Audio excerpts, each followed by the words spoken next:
from the city that never sleeps. 17 miles from Madison Square Garden, New York City. It's America at Night with Rich Valdez. America's favorite late-night talk program, featuring interesting guests from around the world and calls from across America. And now, here is your host, Rich Valdez.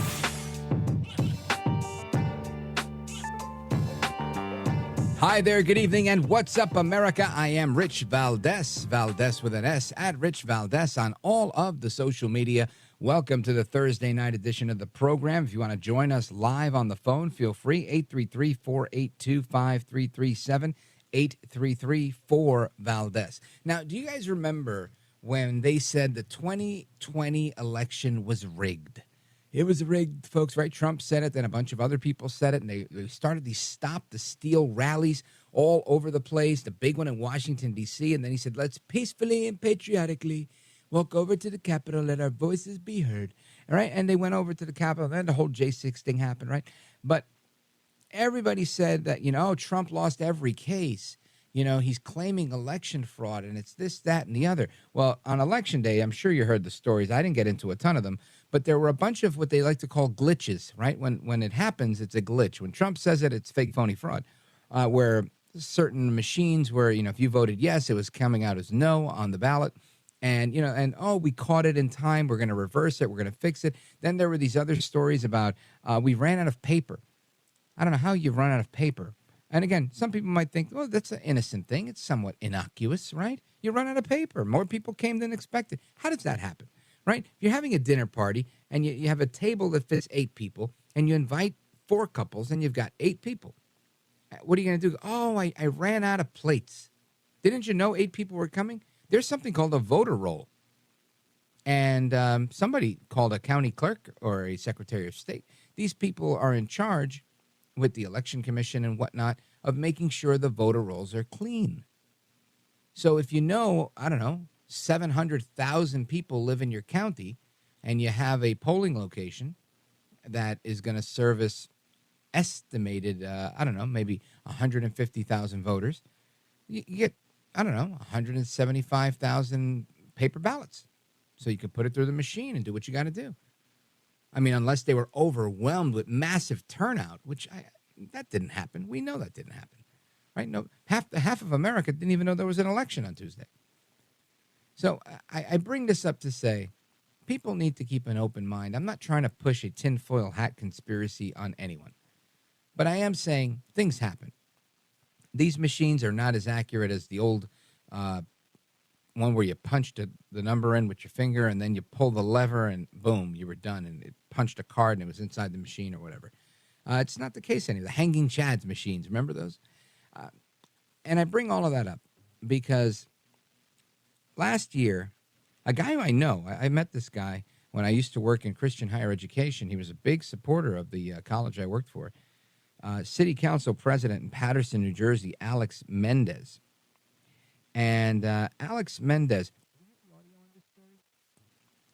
he was arrested last year and charged with potentially or allegedly rigging an election for himself. And the Attorney General of the state of New Jersey has now brought additional charges against him. I want you to listen to this report. Mendez is facing a number of charges, including conspiracy to commit election fraud, forgery, falsifying records, and witness tampering. Investigators accuse him, his wife, and 2 others of stealing mail-in ballots back in 2020, filling some of them out, then trying to use some to win. As the AG puts it, they tried to rig an election in their favor and to deprive the voters of Paterson of having their voices heard. Mendez has previously denied any wrongdoing. According to the complaint, a witness stated to a detective that the accused, who was then a candidate in the election for which mail-in ballots were issued, personally collected mail-in ballots from voters. The complaint continues. On or about May 4th, 2020, he and the accused collected mail-in ballots and then brought those mail-in ballots that they had collected together to the accused's campaign headquarters. From there, it alleges they drove to a mailbox in Halden and deposited hundreds of ballots. Investigators also say Mendez is on an audio recording discussing a false story to tell if any person questioned him about the Halden ballots. And they say he told others to delete communications about the voting fraud scheme. All right, so now this is, if we think about the southern border for a second, and you think, oh, you know, they caught this many people, and they always talk about the gotaways, right? And they don't know anything about the gotaways other than, you know, this many people got away. With this election fraud stuff, we know very, very well that this stuff happens. It's not like it doesn't happen. And if you paid attention to the report, what he did was he stole mail-in ballots. Now, if you're one of the people that are on the fence, take a little time. Find yourself a nice little rabbit hole to jump into. Years ago, and this has been going on in Texas forever. Now, obviously, if it's going on in Texas, it's going on everywhere. That's like saying they steal cars in Brooklyn, New York. Obviously, they steal cars everywhere.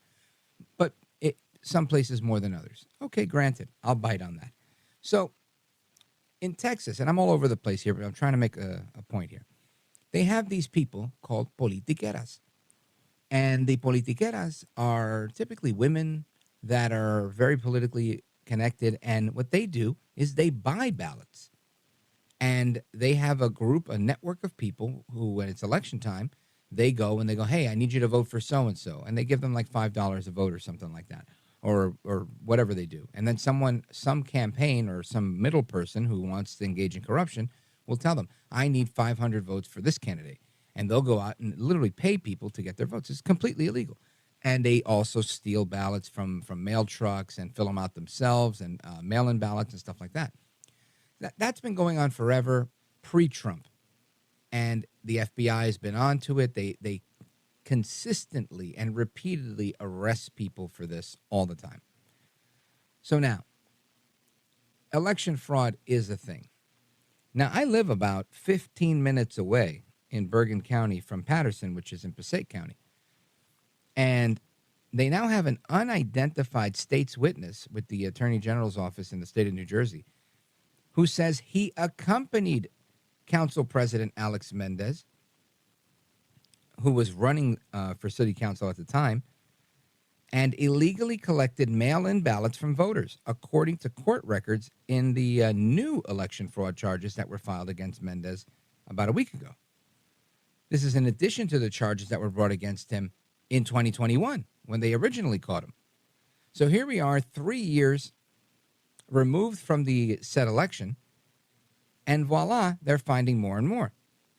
Now, this unnamed witness told detectives that he and Councilman Mendez took the ballots to the candidate's headquarters, and the two of them went with campaign Chairman Omar Ledesma to drop off more than 300 illegally collected ballots at a mailbox in Halden, New Jersey. And you heard that in the report. Councilman Mendez's trip to Halden in a car owned by his wife was captured on video by a surveillance camera. Now, that almost sounds like a scene right out of Dinesh D'Souza's movie 2,000 Mules. Anyway, long story short here, the guy's gotten caught with his hand in the cookie jar. There's video and everything. Not good. Now, what I was saying about the border is the same thing here. Do you think this is the only politician who is a Democrat, by the way, running in a nonpartisan election, because it's a municipal election, and they're nonpartisan? But do you think this is the only politician anywhere that's doing ballot stuffing with mail-in ballots? Of course not. So when people say, oh, there was fraud, but it's isolated, there was no evidence of massive, wide-scale fraud. How would you know? How would you know if you didn't look? How would you know if when we catch this guy, we're only catching it 3 years after the fact? And how would you know if when Trump says they stole the election, that somehow nobody looked at it? Judges wouldn't take the cases. The FBI didn't look into it. Bill Barr was like, no, there's nothing to see here, folks. Keep it moving. There's no way you would know because nobody's looking, except for Dinesh D'Souza in his film 2,000 Mules. And we talked about that when we had him on. We're actually going to have him on again because we had him on twice already to talk about the Police State movie, and now he's got some new challenges with Police State movie, where Walmart has been refusing to distribute the film. Why? I don't know, but he's going to explain it all to us straight ahead. Folks, if you want to chime in on that conversation, the phone number is 833-482-5337, 833-4-VALDEZ. This is America at Night with Rich Valdez.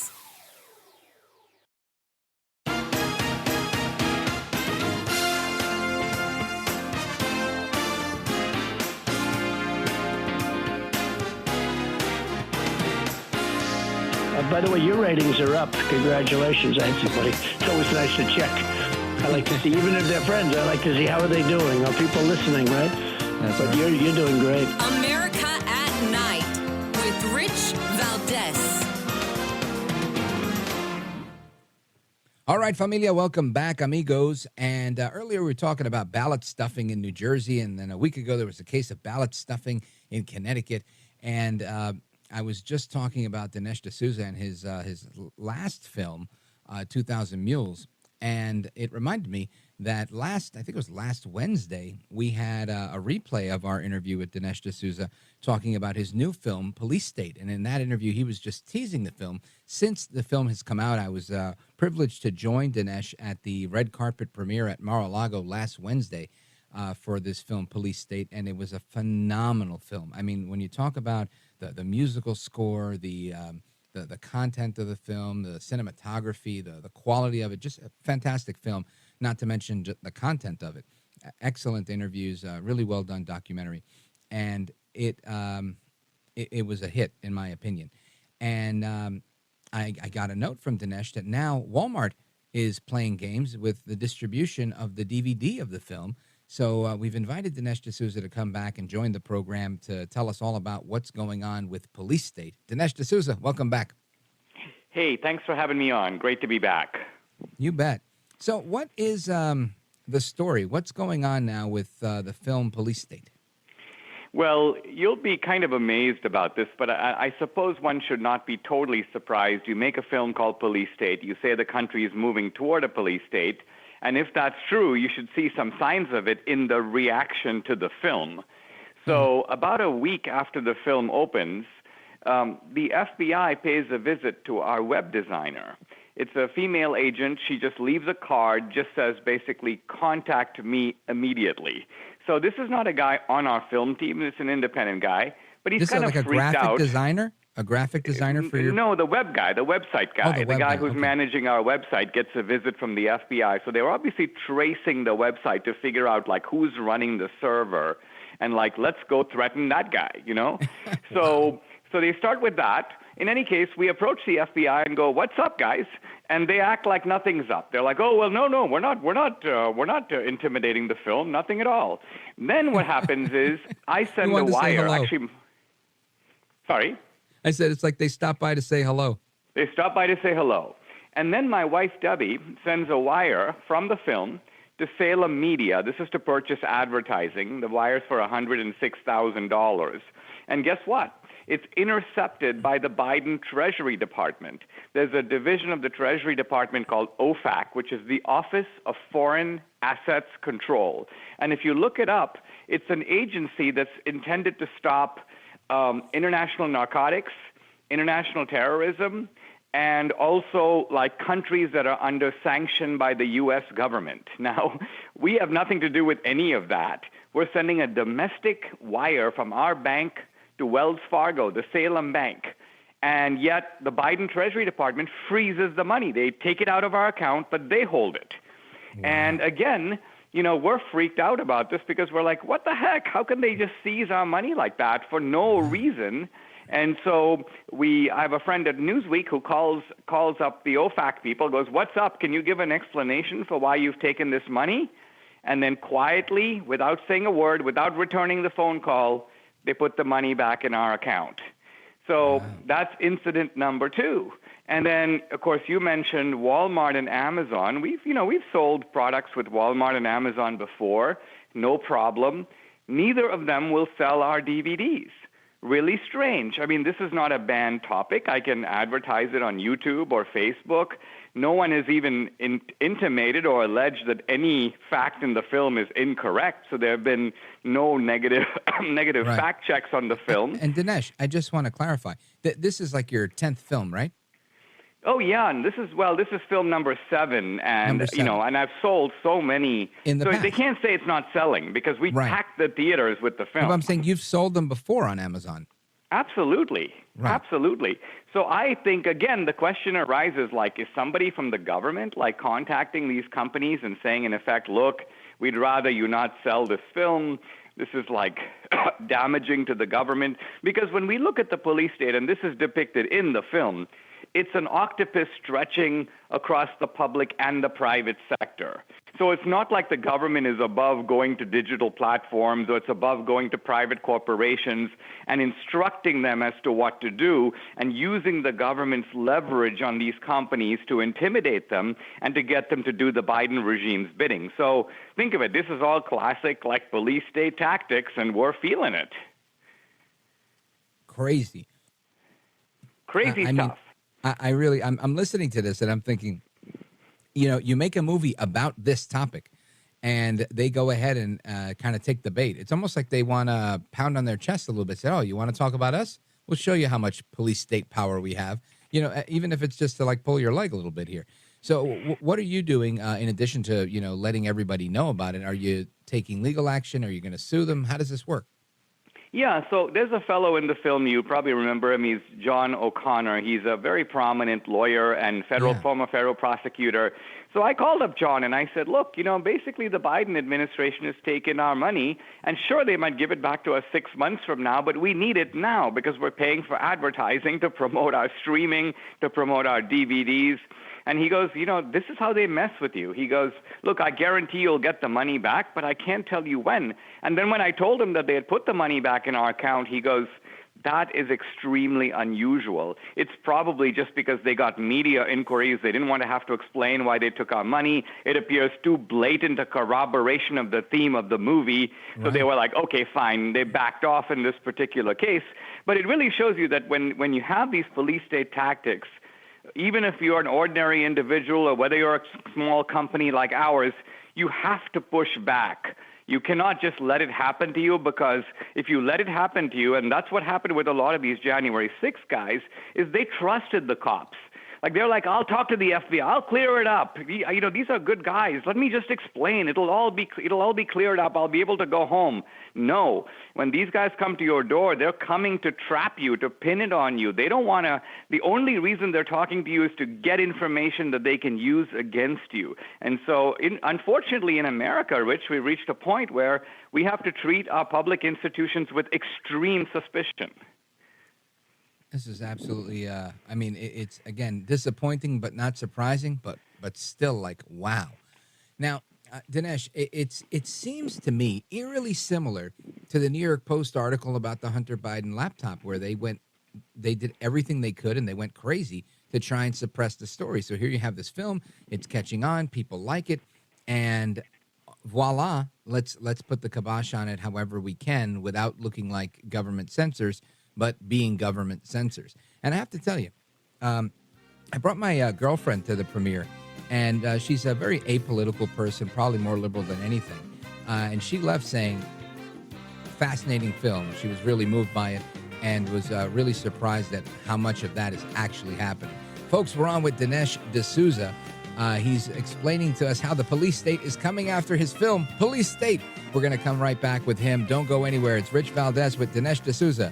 Don't move a muscle.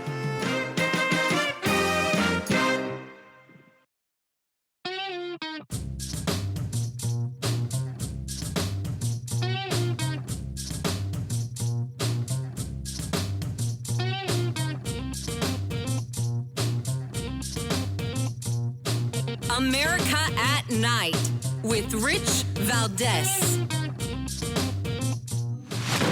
Chief Division Counsel and DOJ have approved a no-knock for each. We want the subject to be on display, doing the walk of shame, full visual impact. Any questions? Are we becoming a police state? government told American citizens they couldn't go to church on Sunday. For the first time in my life, I'm saying to myself, am I going to get a knock at the door? FBI warrant, come to the door now! The Patriot Act and FISA were used against Donald Trump. These individuals have commissioned the biggest propaganda play in U.S. history. They don't go after the people that rigged the election. They go after the people that want to find out what the hell happened. We don't need to have a crime. What we need is a person to look at. And then we go find out what crime you did. FBI! That is a clip of the trailer for the film Police State by Dan Bongino and, of course, Dinesh D'Souza, who's with us now. And Dinesh was just explaining to us about how the federal government has just come after him on two separate instances with a personal visit from the FBI to the web designer, and then the seizing of funds, which were then subsequently released after some media scrutiny. Dinesh D'Souza, welcome back. I want to make sure that we've got the story right and to see where you anticipate this going from here. Are they continuing to mess with you? Do you think they're going to continue to mess with you? What's the current status? Happens, they try to strike when they can do the most damage. So I think they calculated that, look, this is the film. It's in its red-hot stage. It's just going from the theaters to streaming to DVDs. We also get these cyber attacks on our website. Now, again, I'm not saying those come from the government necessarily. One of our ticketing agencies said to us, these attacks are coming from India and Pakistan. And I was like, wait. I mean, obviously, this is not the Indians and Pakistanis are really upset that I made a film. No, this has obviously been contracted out by some group in America to do a cyber attack on our website. So, look, I mean, the best solution ultimately, I think, is for us to build a parallel economy. You know, we're offering DVDs from Salem and Shopify. All the information is on our website, which is policestatefilm.net.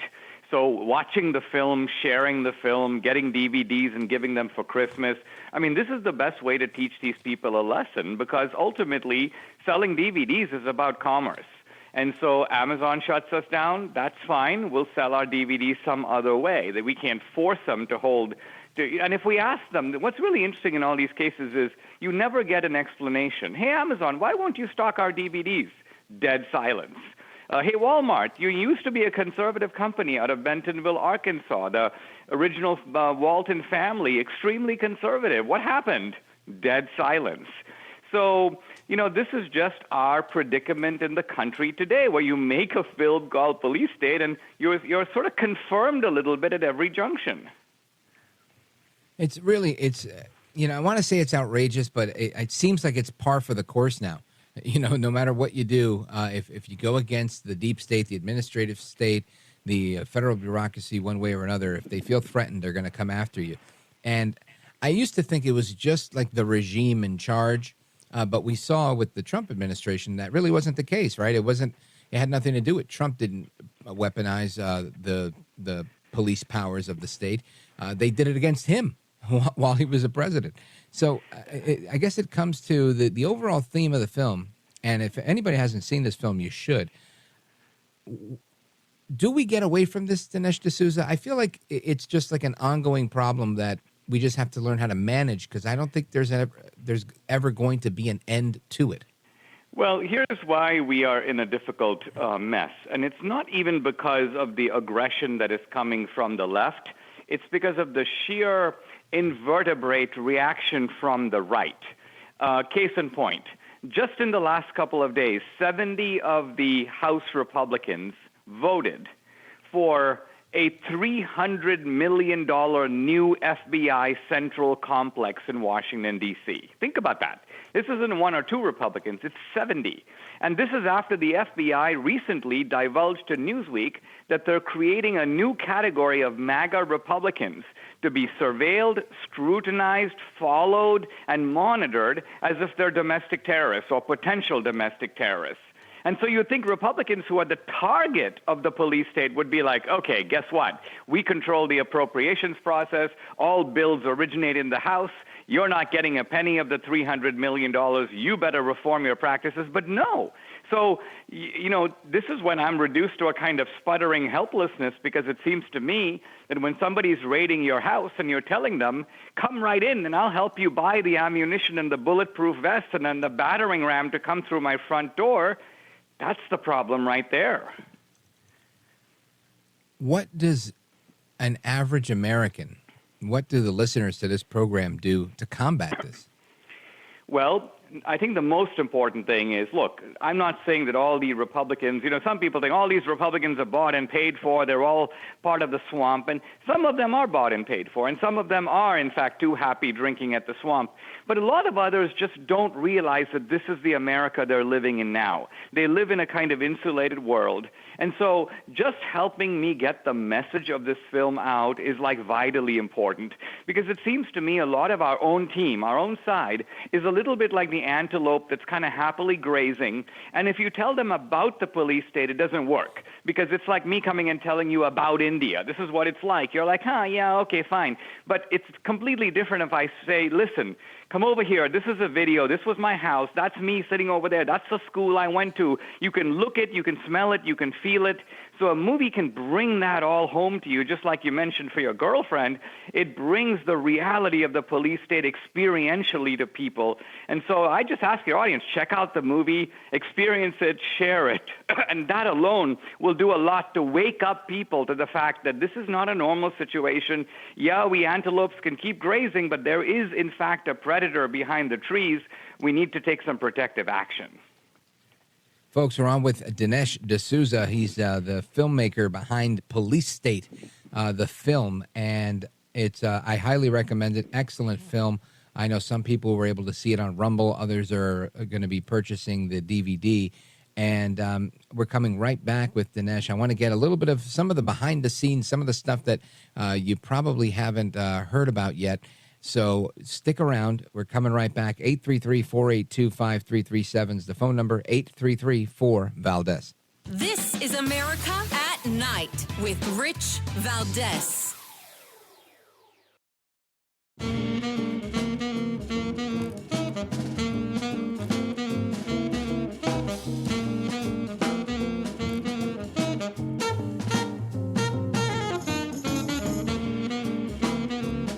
This is America.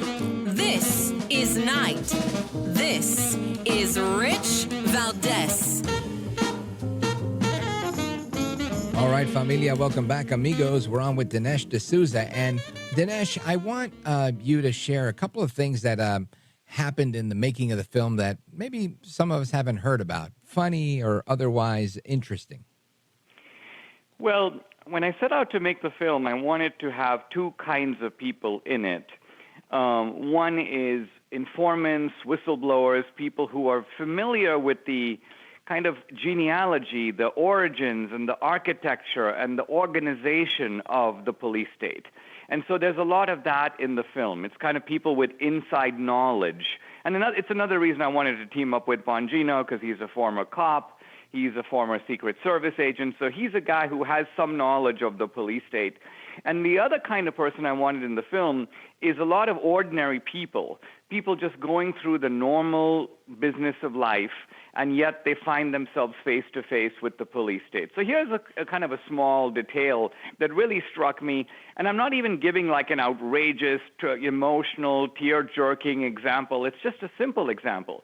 But the government today, the air marshals, are following people who went to Washington, D.C. between January 3rd and January 7th of 2021. Now, here's the interesting thing. It would be one thing if they said, all right, well, let's identify the people who went inside the Capitol. Those guys are a little dangerous. But no, they've got off the airline manifest, they've picked up lists of people who went to D.C. for any reason. You didn't even have to go to the rally. If you went to D.C. for a real estate convention or to meet your dad, is because you spend weekends with your dad, you're on a terror watch list. And to this day, there are air traffic marshals, air marshals, following you when you travel. If you go to meet your dad and he brings his brother along, that guy could end up on a list. Now, there's a certain kind of madness to this. And one of the questions I posed is like, don't these air marshals feel silly following some 10-year-old kid around? And the answer is, you know what, they do feel silly, but the agency likes it because they just keep adding the numbers up. And they then go and tell Congress, oh, we're following 3,700 potential domestic terrorists around the country. There's a real threat to the homeland. And Congress is like, okay, well, let's shovel a bunch of more money to the air marshals. And so the air marshals get to be part of this massive anti-terror operation. Even though the whole thing is preposterous, it's a joke. They know that these people are not terrorist risks at all, but they are doing it basically as a racket, and it's a racket on the U.S. taxpayer, which is to say on you and me. Yeah. You know, what I think, and I think you raise an excellent point, and it's so important just to circle back to something you said earlier about how the film affects people differently. And I think film it has that, video has that appeal. It's very different than audio, radio, and podcast. It has a different emotionality that goes along with it. And I remember when your film Obama's America came out way back when. And was that the first one you did? Yes, it was. What inspired you to go from being an author and a pundit and commentator to getting into film? You know, interestingly, Rich, I was hanging out with a friend of mine who happened to be a rich guy. This is a fellow who had founded a big investment company called Ameritrade. His name is Joe Ricketts. He's a billionaire.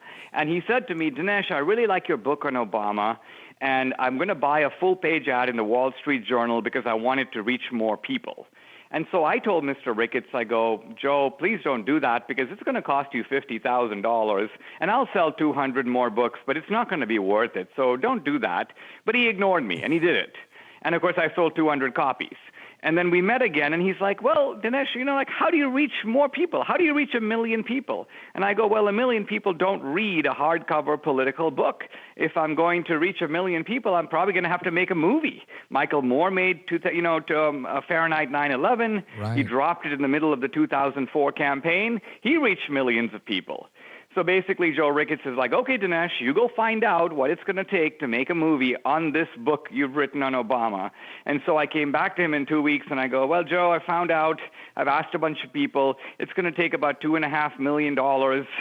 So he goes, okay, here's a check for $100,000, Dinesh.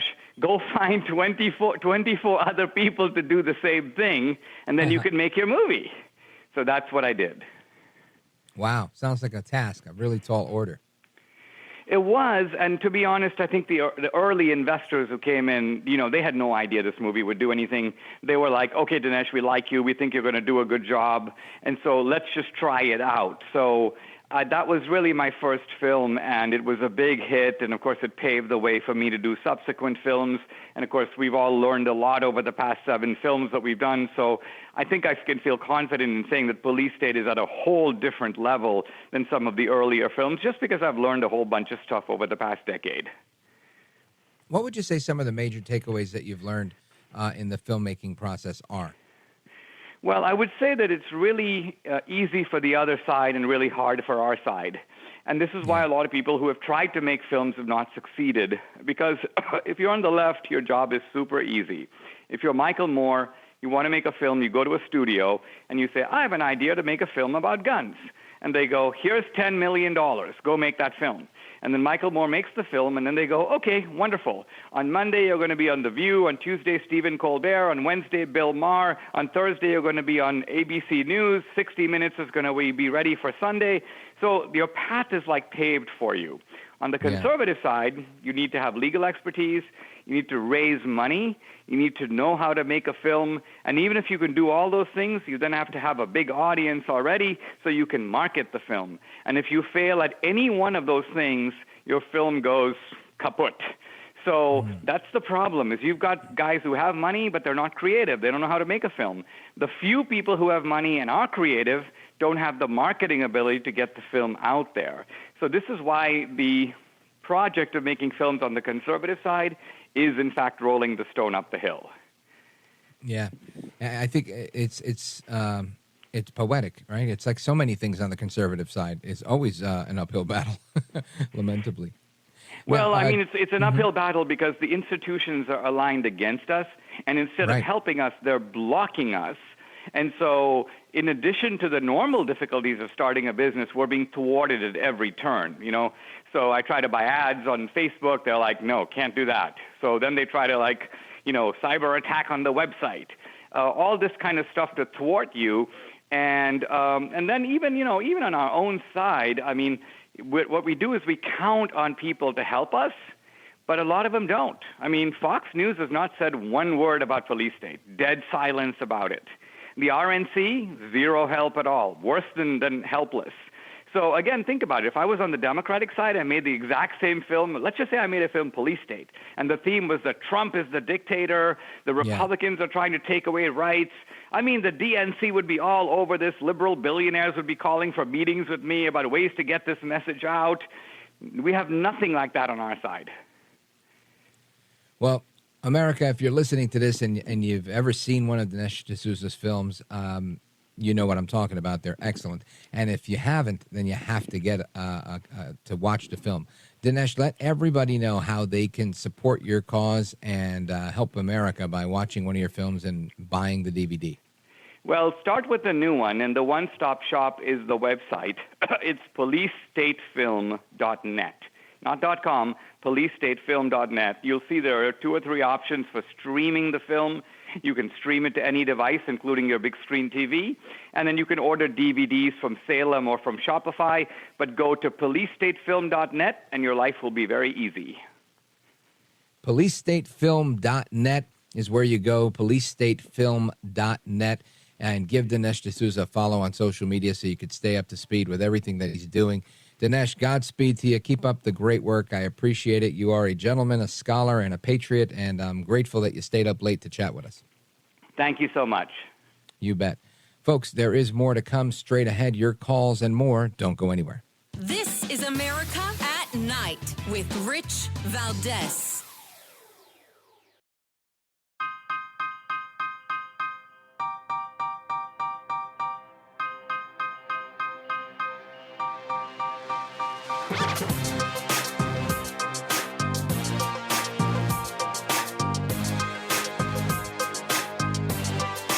America at Night with Rich Valdez. All right, America, welcome back. And I tell you, a great movie, this Police State. I really urge you to go check it out, policestatefilm.net. Not because I'm getting a commission, I'm not. But because I think it was a great film and something that once you watch it, you're going to want to share it with somebody or have somebody else watch it because it lays things out so beautifully. You know, it's imagine, I don't know, it's probably about a 2-hour movie. And it kind of condenses, I don't know, 6 months of listening to talk radio, you know, on that particular topic into a film with really good visuals. And D'Souza was just talking about an article in Newsweek. And I just wanted to read you a quick passage from it. The headline here is, Exclusive Donald Trump Followers Targeted by FBI as 2024 Election Nears. And it says here, the challenge for the Federal Bureau of Investigation, the primary federal agency charged with law enforcement, is to pursue and prevent what it calls domestic terrorism without direct reference to political parties or affiliations, even though the vast majority of its current, quote-unquote, anti-government investigations are of Trump supporters, according to classified data obtained by Newsweek. And then there's a quote here, and it says, the FBI is in an almost impossible position. That's a current FBI official who requested anonymity as they were leaking this info to discuss these highly sensitive matters. The official said that the FBI is intent on stopping domestic terrorism and any repeat of the January 6, 2021 attack on the Capitol. But the Bureau must also preserve the constitutional right of all Americans to campaign, speak freely, and protest the government. By focusing on former President Trump and his MAGA, Make America Great Again, supporters, the official says the FBI runs the risk of provoking the very anti-government activists that the terrorism agencies hope to counter. And that's my point. They're stupid. They're creating the problem when it doesn't even exist in order to solve it. I'm coming right back. It's Rich Valdez. Don't go anywhere.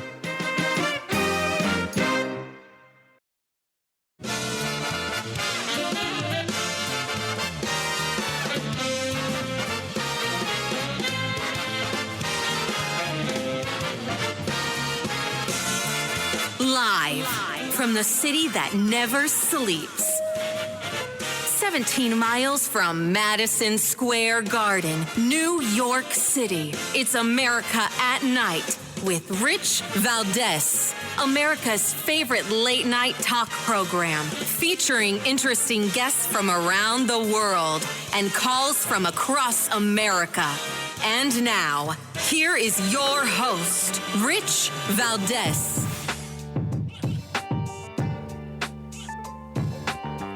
Hi there, good evening, and what's up, America? I am Rich Valdez, Valdez with an S, at Rich Valdez on all of the social media.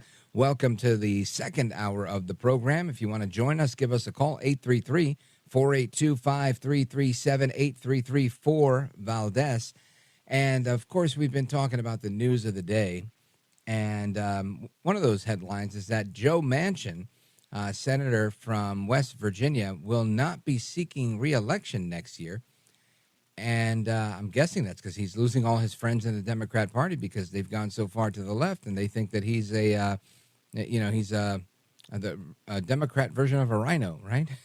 And a lot of people speculate he might become the independent, the next independent senator. And honestly, I think you always need a handful of those, that you can kind of count on to go one way or the other. But it seems like he's getting the short end of the stick here. So farewell, Joe Manchin. Hopefully we get somebody else that is also somewhat reliable when it comes to, making sense. Not that I agree with most of what he does. I don't. But every now and again, he makes a reasonable decision and votes with the Republicans. So kudos to Manchin for that, and congratulations. Jill Stein, you remember her. She runs for president every now and again. I think they call those perennial candidates. She's announced her 2024 presidential campaign. And Representative Marjorie Taylor Greene has introduced a resolution to impeach Secretary Mayorkas, the Secretary of Homeland Security. And good, I'm glad she's done that. She's been calling for the impeachment of Biden for, I don't know, probably since 2020, 2021. And she is calling for this, and I know that they've defunded his salary, and they need to continue to do that. The Republicans have to use the power they have, the power of the purse, to do what they've got to do. Otherwise, we're not doing anything, right? And while the media was saying, no, we don't have anybody that was embedded with Hamas during those attacks, well, guess what? CNN and the Associated Press have cut ties with the photographer that was revealed to be embedded with Hamas. That actually is a thing. And, we look at everything that's going on, whether it's Congresswoman Rashida Tlaib doubling down on her comments from the river to the sea, saying it was unfair that she was censored because of what she said. Or we listen to Biden and his rhetoric about how great we're all doing, saying, everybody's doing 37% better than they were in the pandemic. I got hairy legs, and whatever other crazy stuff he's talking about. The reality is America's going through a tough time. And just like the country's going through a tough time, people go through tough times. And there's an article in NBC News. The headline's, "Feeling angry may help people achieve their goals," according to a new study. More than desire or amusement, anger could help people overcome challenges that get in the way of their ambitions. And I look at this and I think, that might be why people actually make it out to the polls in certain elections, because they're angry, they're fed up, they're tired of hearing, negative reports about things that should be positive, right? Everybody just wants to make money, go on a couple of vacations a year, enjoy their families, enjoy life. And when the government gets in the way, whether it's through massive taxation or anything else, like some of the things we talked about in the last hour, I feel people get angry. And when people get angry because they're afraid to send their kid to second grade because of whatever, my son might come back my daughter might come back my son. People are, I think there's more people than not, according to every survey I've seen, that don't support this idea. Everybody likes to say, well, listen, you do what you got to do. As long as what you're doing doesn't affect me, I'm fine. But when it's their kid, they don't want it, right? And rightfully so. I don't think people should want their kid to go to school, K through 3 or beyond 3rd grade, and be taught things that you learn in other places, primarily from your parents or however else your parents want to deal with that. I know my parents didn't send me to school to learn about the birds and the bees. They didn't send me to school to come home and say, hey, I'm a little boy or I'm a little girl, right? Because that wasn't part of the conversation. They wanted to know what I was learning and if I was learning enough to be successful in life. But anger is what they're saying is what motivates a lot of people in their ambitions. And this is a study published just this week in the Journal of Personality and Social Psychology. And again, it found that participants who completed a variety of challenging tasks in a state of anger performed better than participants who felt other emotions such as sadness, desire, or even amusement.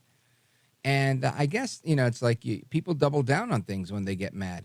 They're just like, you know what, I'm putting my mind to this. It's, get rich or die trying type of attitude.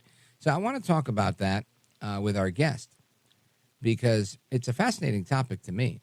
And Adam Buttorff is a certified human behaviorist, and he's the author of a couple of books. He wrote the book Resilience, Turning Your Setback into a Comeback. And he also wrote the book Success Habits of Super Achievers.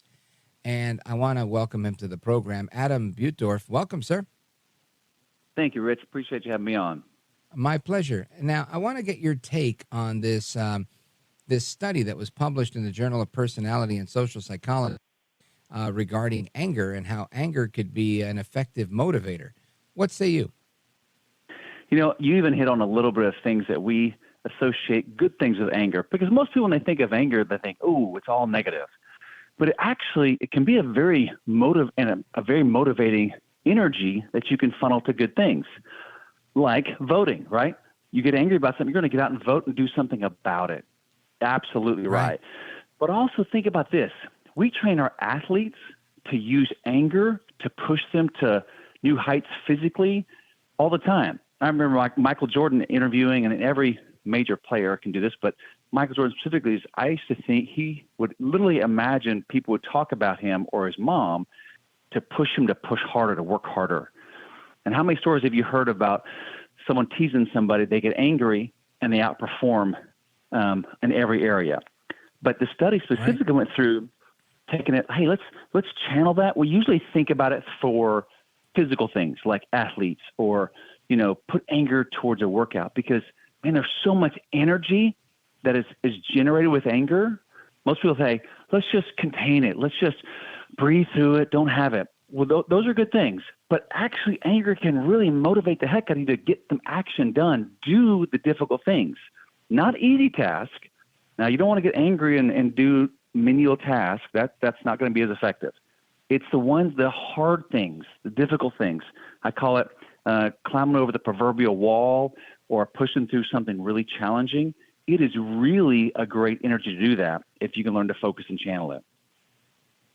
And what comes to mind for me, and perhaps it's trivial, but I tend to think of a lot of women when they get out of a relationship, they break up with their boyfriend or whatever, they get angry, right? They get angry, and next thing you know, they're in the gym, they get a new haircut, they buy a new dress, they're out on the town with their friends, it's girls' night out, and they're angry, but it's motivating them to move on and have a good time and get out there.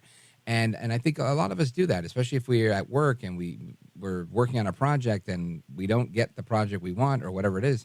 You kind of get angry, but it motivates you to do better so you can, strive for the next one. So I agree with you. And I guess that's conventional wisdom. Why do you think they put this study together in the first place? I mean, to me, it sounds like it makes sense.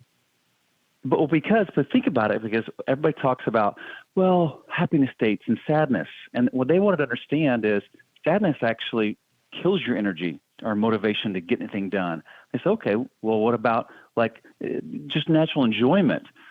Or, with no massive fluctuations anywhere, didn't get a whole lot done. But when you throw anger in there to channel that, and they've put certain figures in place to feel those emotions on difficult tasks, they got them done. And you're right. That breakup happens I'm mad, so I'm going to do something about it. And so we want to train people and have people think about all the emotions you have are fantastic. It's about using them for your benefit, not your detriment. Where anger really is a bad thing is when it's about relationships and you're taking it on someone else, or kicking the proverbial dog, right? Those aren't healthy things. Right? We don't want to do that, but because that's trying to stuff it versus not stuff it. Let's channel it. Let's focus it and use it for your good by getting yourself in shape. Someone calls you, man, you put on a little weight. You're like, what? You're offended. You're mad. Dadgummit, I'm going to do something about it now. Right. Exactly. Good things. That's good. Sometimes you have to say it to yourself to motivate yourself to get things going. Yeah, I agree with that. At first, oftentimes we're a little bit bitter, but then it kind of pushes us to become better. Folks, yes, we're on with Adam Buttorff. He is the author of Resilience, Turning Your Setback into a Comeback. And he's also got a book called Success Habits of Super Achievers. And I want to talk about that because you mentioned Michael Jordan before, and I'd like to touch on that a little bit as well. So, folks, stick with us. If you have a question, feel free, 833-482-5337, 833-4-VALDEZ. This is America at Night with Rich Valdez. Call now, 833-4-VALDEZ. That's 833-482-5337. 833-4-VALDEZ. That's Valdez with an S.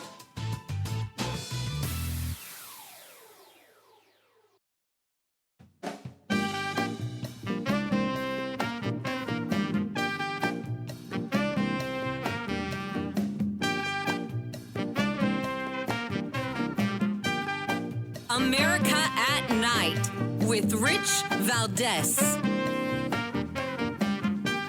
All right, familia, welcome back. Amigos, we are on with Adam Buttorff.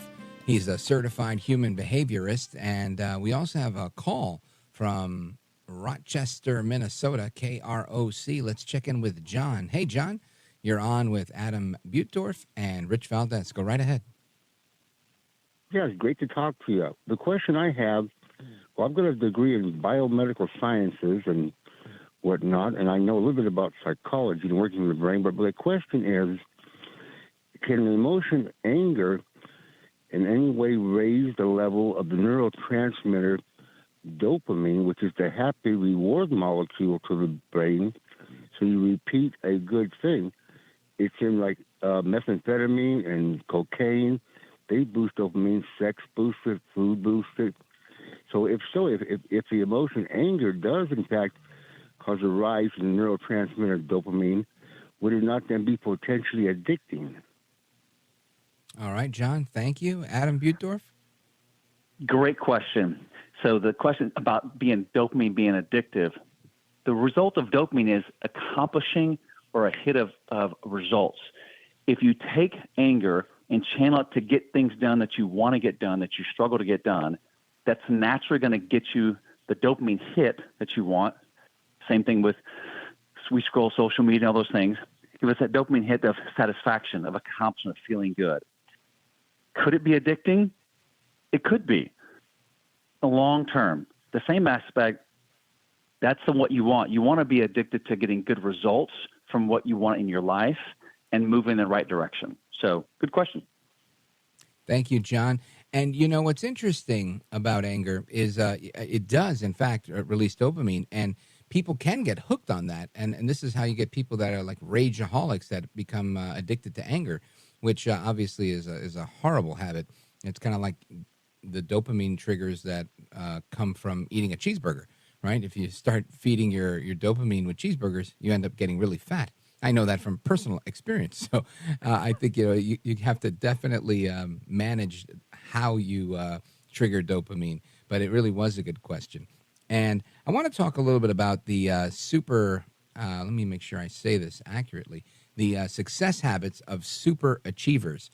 In your work with this book, what were some of the takeaways? What were some of the success habits of the super achievers that you guys discussed? What we all went through is what were the specific habits that we each individually had that led to our results. And majority of those ran around, Rich, it was really around, we're creatures of habit, believe it or not. We don't like to think we are, but we are. And so a big part is how you start your day and how you finish your day. If I could just boil it down to that, your routine, how you start your day, defines kind of how your day is going to go, and also how you wrap the day up defines how your next day is going to start off. Those are the two, if I could just keep it super simple, those are the two key aspects of look at your morning routine and then look at your evening routine. A lot of people talk about and hear about, oh, morning routines are good, but you don't ever hear much about the evening routine and how to wind the day down. So starting the day right and ending the day right transforms every aspect of the day. And for everybody that's listening, that's thinking, I want to become a super achiever. And you just gave these two tidbits about routine. But if you had to give one concrete example of a new habit that people should develop in addition to the routine, what would that be? That would be start off every morning with whatever that looks like for you that makes you feel successful and feel good, whether it's making your bed, speaking affirmations, drinking water, reading something spiritual or enlightening or contemplative. Whatever those routines are that make you feel good about you, put those in place. And here's the key, Rich, is be consistent with that. Because when you do what you personally feel like is good for you, your self-worth goes up, your confidence goes up, and it shows through in every interaction you have, every aspect you're doing as far as work. And that over time does this thing called a compound effect and has massive success in your life.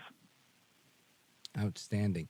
Now, for folks that want to get a copy of the book or keep up to speed with the work that you're doing or, workshops that you may be doing, how do they engage with you? Really easy. You can go on my website. It's todayschangeagent.com. So it's about making change a part of your life. So todayschangeagent.com, and more than happy to send anyone a copy of my book. And same website, todayschangeagent.org. Is it .org or .com? It's .com. .com. And if people want to follow you on social media, where do they go? You can follow me on LinkedIn. It's Adam Buttorff on LinkedIn.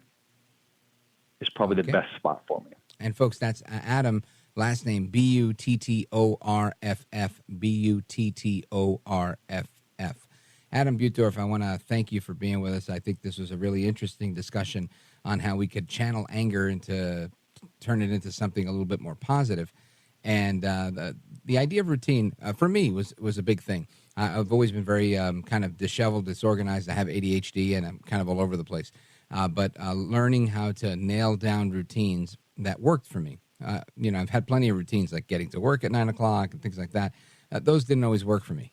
When I came up with routines that actually did work for me, I saw success in that. So I can affirm that what you're selling is good stuff. So thank you for being with us. I appreciate it, and hope you'll come back again soon. Absolutely. Thank you, Rich. You bet. All right, folks, we'll continue our discussions straight ahead. And if you miss any of the interviews that we have, make sure you go to the website, richvaldesamericaatnight.com, richvaldesamericaatnight.com. Straight ahead, we're going to take it back to the Wild West and find out about the Dalton Gang, and which was the last of the Outlaws. Don't go anywhere.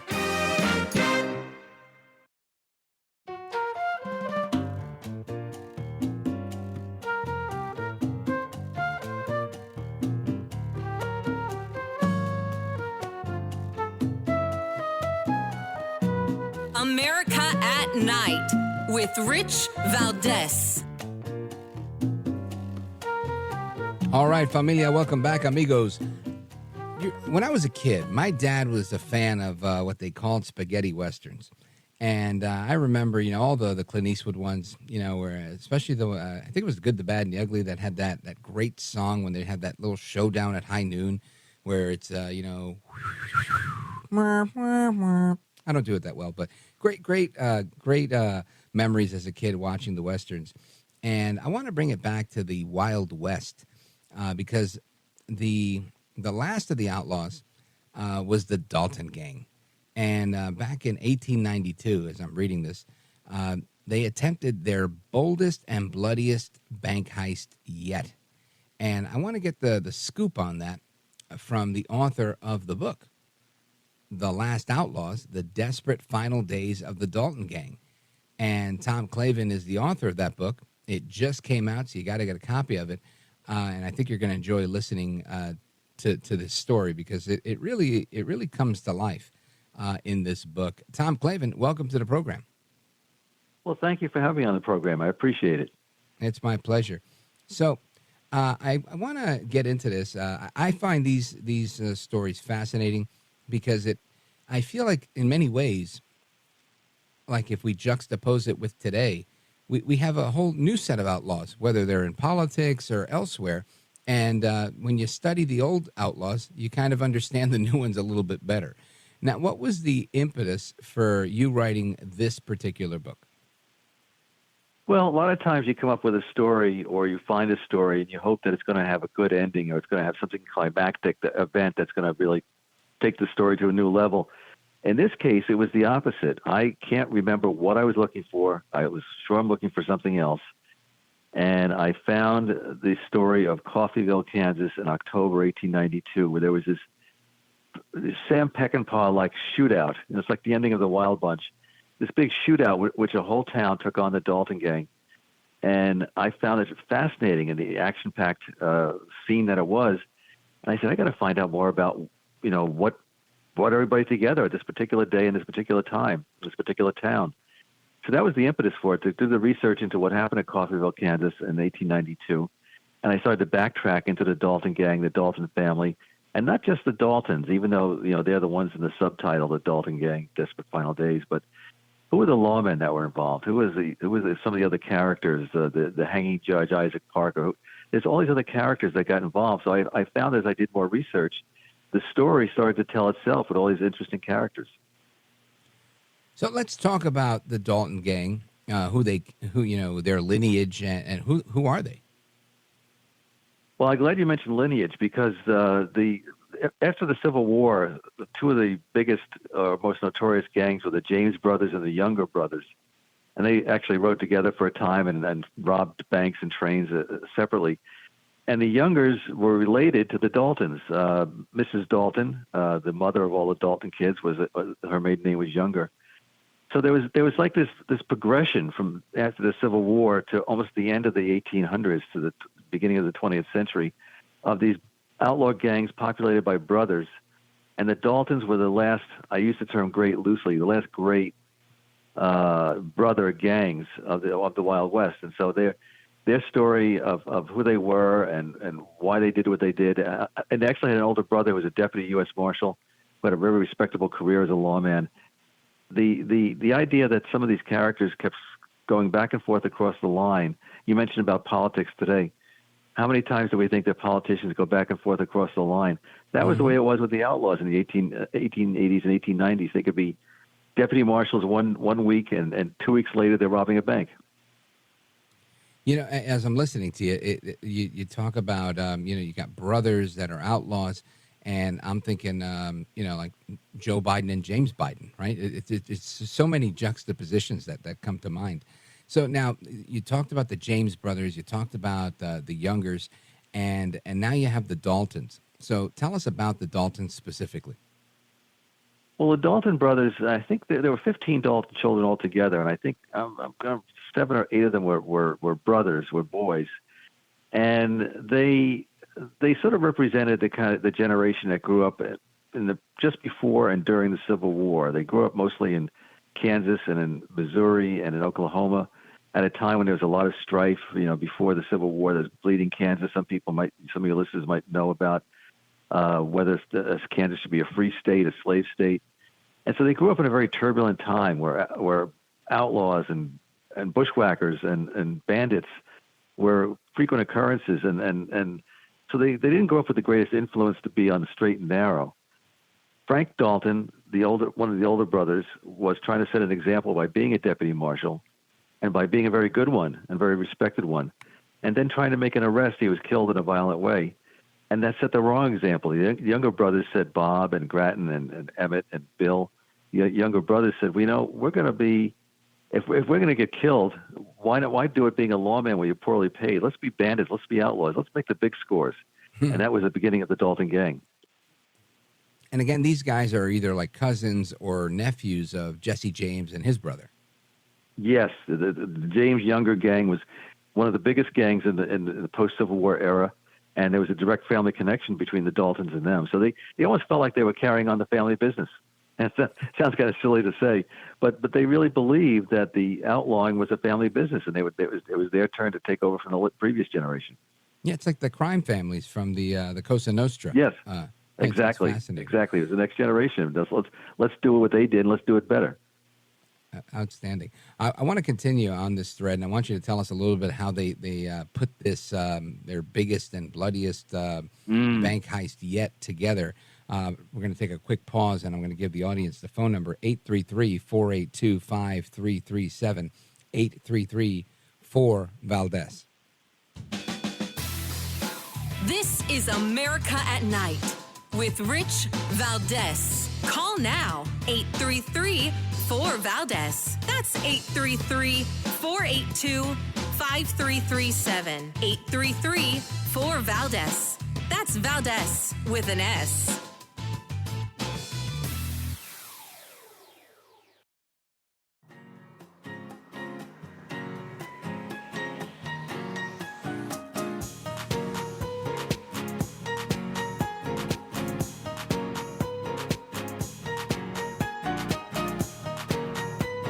This is America at Night with Rich Valdez.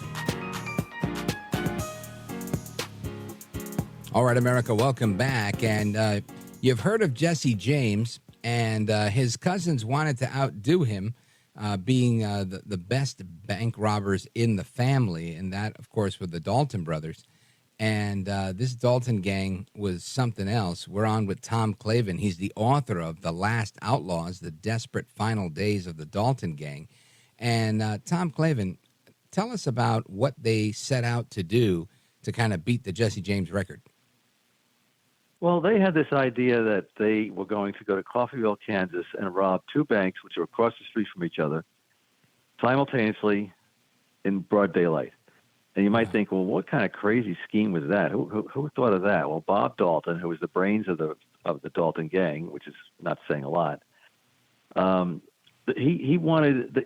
I should point out that the Dalton Gang was being sought after by all kinds of law enforcement. There was the Pinkerton Detective Agency. There was the deputy marshals. There were sheriffs. There were the town marshals. There was everybody who had a badge was after the Dalton Gang by this point. And the Daltons decided, one big score, we can get out of here. Maybe even leave the country. Maybe go to South America, but we need that one big score. And the big reason why they picked Coffeyville, where they were familiar with the town, they grew up not far from it.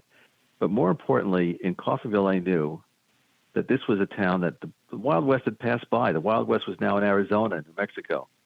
Kansas was pretty peaceful by this point, and nobody carried guns in Coffeyville. Even the town marshal didn't carry a gun in Coffeyville. So they figured they would just waltz in, take the money from two banks at the same time, and just ride right out again without being interfered with. And they did not anticipate what the reaction of the town citizens was going to be. Now, again, they didn't call it the Wild West for nothing, right? So I'm supposing that, like every good Western movie I've seen, there was some conflict, there was a shootout. Tell us how it goes in. These guys roll up in Coffeyville, Kansas, to do this double heist in the middle of the day, and what are they met with? Well, they were met with, I should point out that this is way before there was such a thing as FDIC in the banking industry. Right, if you got robbed, you lost your money. Exactly. The citizens of Coffeyville had these two banks, and they put their money into these banks. And if something happened to that money, you were out of luck. There was no other recourse. You couldn't petition to the federal government and say, I want to get reimbursed. No, your money was stolen. It was stolen for good, and you were out of that money. So the Dalton Gang, which consisted of 5 members, 3 of whom were brothers, Grattan, Bob, and Emmett Dalton, they went into the two banks, and they robbed the banks. They took what they could, built up some sacks of gold coins and cash, whatever they could grab, some watches, things like that. They even robbed the poor, customers that were in the bank at the time. And when they came outside, they expected to just walk over to where their horses were and ride out of town. What they did not see while this was going on is that the citizens of Coffeyville noticed that there were armed men in the bank. They could look through the windows, and there's a guy with a Winchester. There's a guy with a pistol. What's going on? Oh, they're robbing the banks. Well, we can't let them go away with our money. So they did not possess guns themselves, but you know what did? The hardware stores. So good old days. By the dozens, they raced into the hardware stores and started grabbing shotguns and pistols and rifles off the shelves and ammunition, obviously, come outside. And when the Daltons walked out of the banks, they suddenly realized that they were being surrounded by dozens of people with guns, and the shooting started. So, I mean, it's just such a fascinating story. So they go there to pull off this crazy heist that they probably could have planned a lot better. Good old Bob Dalton not thinking too well here. And they get into it, and they leave. They're about to make their getaway to go off into the sunset, and they're met by the townspeople who don't have torches and pitchforks, but instead have shotguns, and they're ready to rock and roll. And I want to get into how this plays out, but I want to take a quick pause and come right back. Folks, we're on with Tom Clavin. He is the author of The Last Outlaws, The Desperate Final Days of the Dalton Gang. Don't go anywhere. We're coming right back to see how this thing ends up. This is America at Night with Rich Valdez. Call now, 833-4-VALDEZ. That's 833-482-5337. 833-4-VALDEZ. That's Valdez with an S.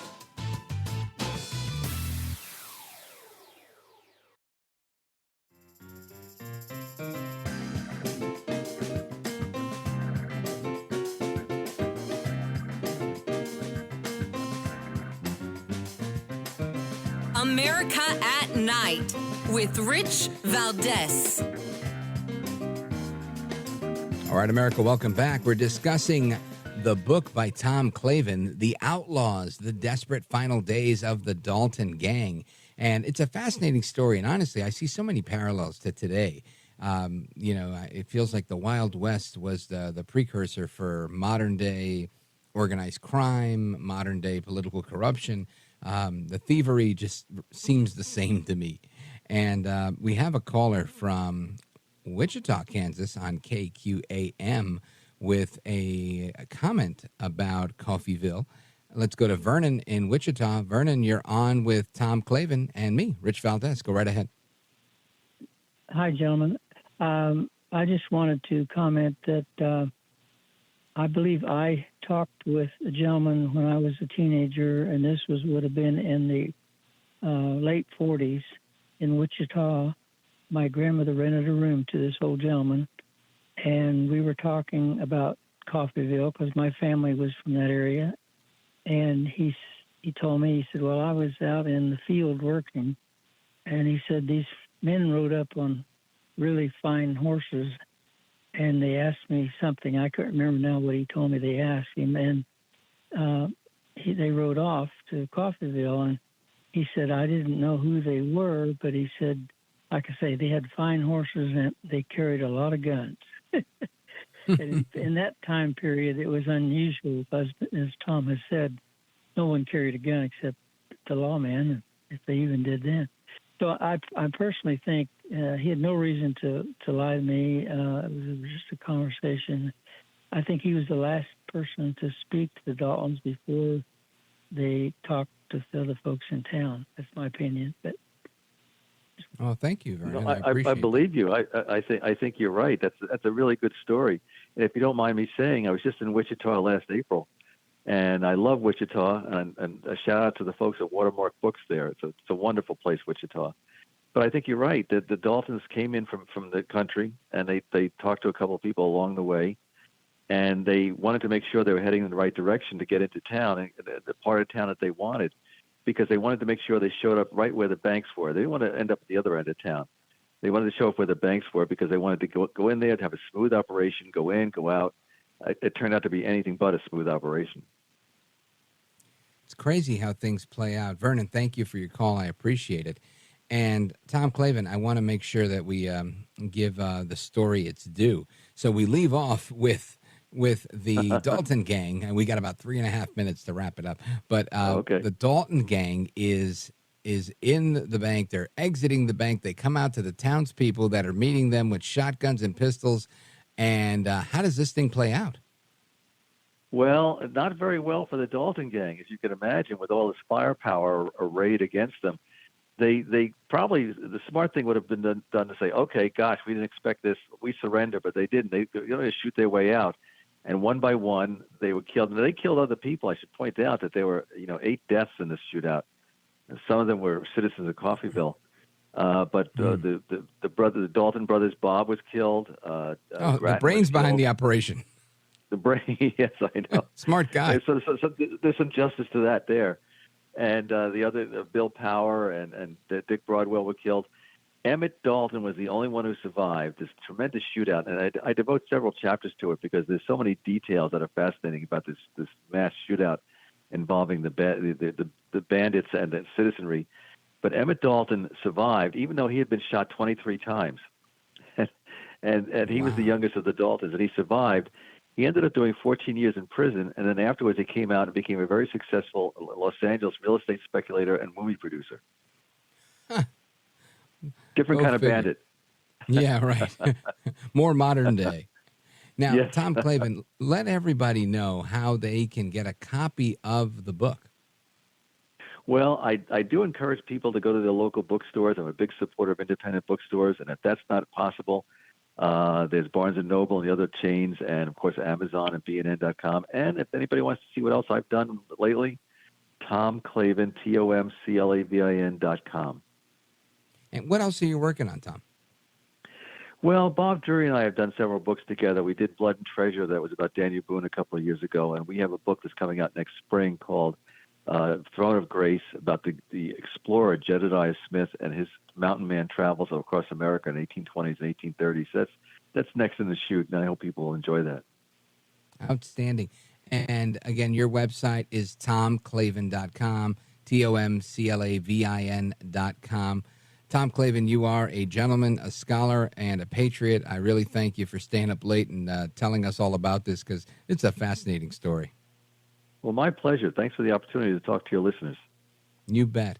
All right, folks, more to come straight ahead. Open Phone America is coming our way momentarily. I'll give you the phone number for that. You could start getting your calls in. 833-482-5337. 833-4-VALDEZ is the phone number. And, of course, if you want to hear this interview again, or if you want to hear the Dinesh D'Souza interview again, any of the interviews that you hear that you enjoy, always go to the website, richvaldezamericaatnight.com, and you can hear them all for free. And if you like them, you can just sign up for the podcast. That's free as well. Just click the subscribe button on whatever podcast platform you use. I use Apple. I know a lot of people use Spotify and the other ones. There's plenty. There's Google Podcasts. There's plenty of ways to subscribe. And the beauty of the subscription is just that you may forget that you want to listen to it, and it'll remind you when there's a new episode. So I think that's always fun on the podcast that I listen to. And again, the website for that is richvaldezamericaatnight.com. All right, folks, straight ahead, it's you and me, one-on-one, talking about everything going on in America at night. We're going to discuss the news of the day, some of the topics that we've discussed this evening as well. So don't go anywhere. Don't move a muscle. Open Phone America starts right now. I'm Rich Valdez.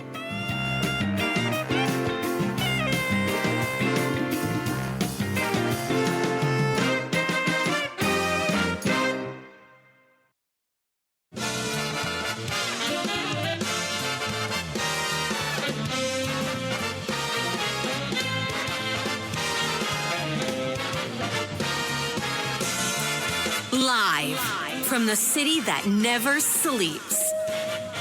17 miles from Madison Square Garden, New York City. It's America at Night with Rich Valdez, America's favorite late night talk program, featuring interesting guests from around the world and calls from across America. And now, here is your host, Rich Valdez.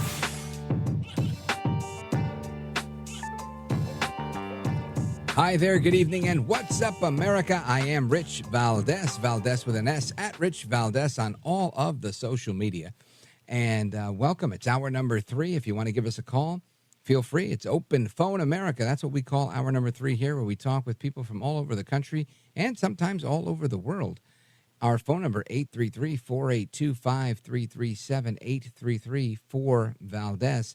And yesterday, there was a story, and I think I mentioned it, which was the news outlets deny having any prior knowledge of the October 7th attack.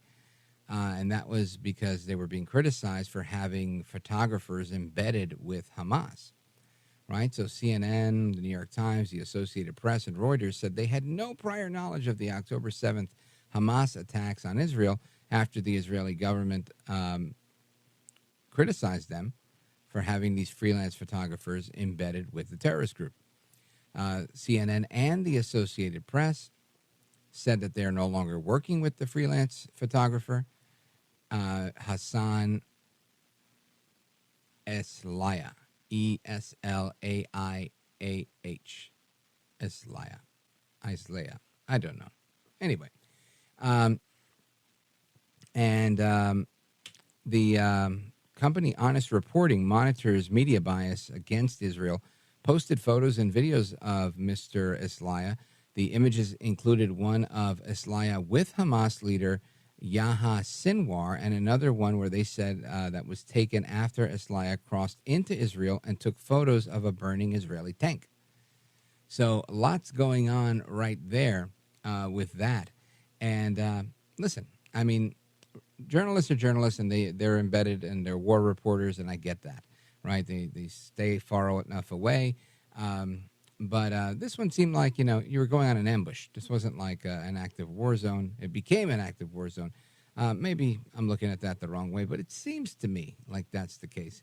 I tend to try to play things on the safe side.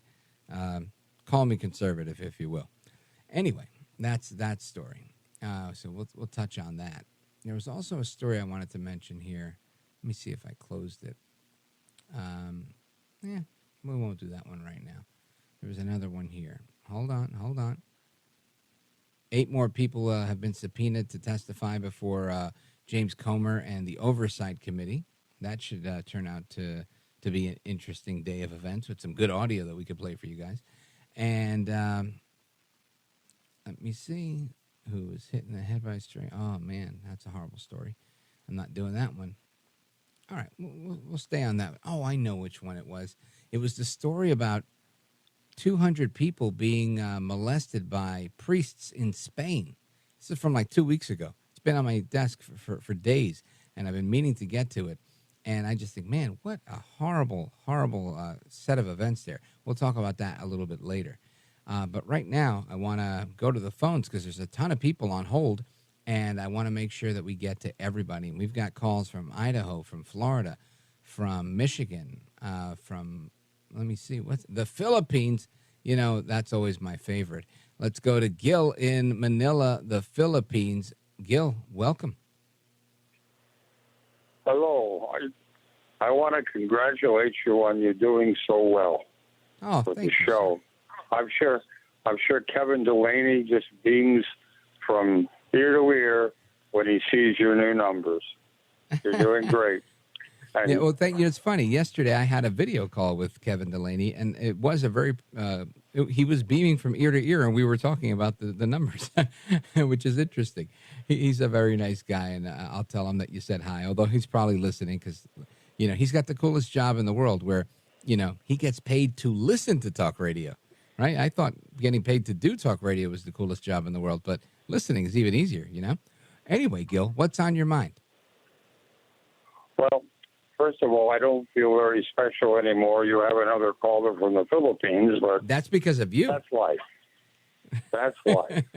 Right. It's competition. Anyhow, it's a free market.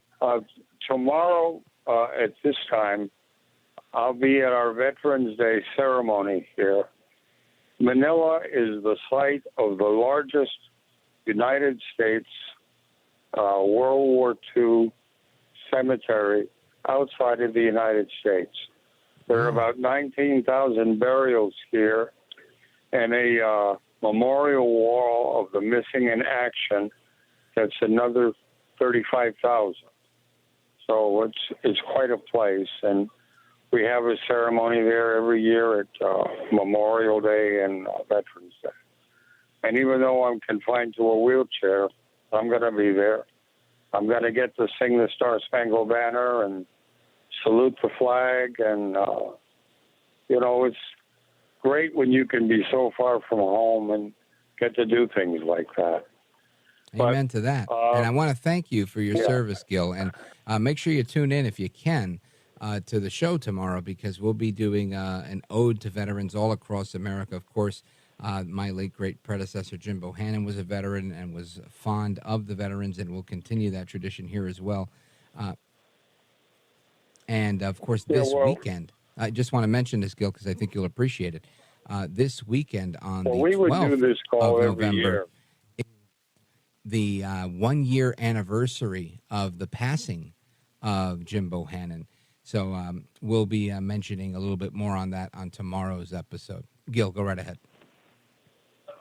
Yeah, on the 12th, I think it is, yes. But I just wanted to talk about anti-Semitism for a second, if I might. Sure. We don't have any of that here. My wife is Seventh-day Adventist, and they adhere to the strict code of Orthodox Judaism. Mm-hmm. You don't do anything on the Sabbath. You don't eat any kind of pork products, all of the other things from the Old Testament. And the Adventists here refer to themselves as Jewish. So, as I tell my my friends back in the States, I married a nice Jewish girl. Yeah. That's always an interesting point for a lot of people. Because, when it comes to think of it, whether you're Catholic or evangelical or some other Protestant form of Christianity, the bottom line is everybody is following the teachings of a Jewish rabbi named Jesus. And it's interesting how, there's this view that it's that much different, and it's not quite that different, although there are differences.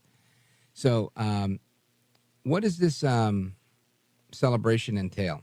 Is it at the cemetery or is it separate? It's at the cemetery. There's a large area where they hold ceremonies like this. It's been here, I think, since 1948, when it was a cemetery before. They removed the graves that were there and moved them to another U.S. cemetery and dedicated this space exclusively to World War II dead. And like I said, it's the largest in the world. Nothing in Europe is anything to rival it as far as size and magnitude. You have your search engine there. You can just pull it right up and have a look. It's quite a spot. I will. So, and again, thank you for your honor and commitment and service to the country, and of course your loyalty to the program. I always appreciate it. I wish you a very happy Veterans Day, a solemn Veterans Day, and a peaceful Veterans Day. If I don't speak with you again until after the fact, thank you, Gil. I appreciate it, and we're going to continue with the rest of your calls and more straight ahead. Don't move a muscle. This is America at Night with Rich Valdez. Call now, 833-4-VALDEZ. That's 833-482-5337. 833-4-VALDEZ. That's Valdez with an S.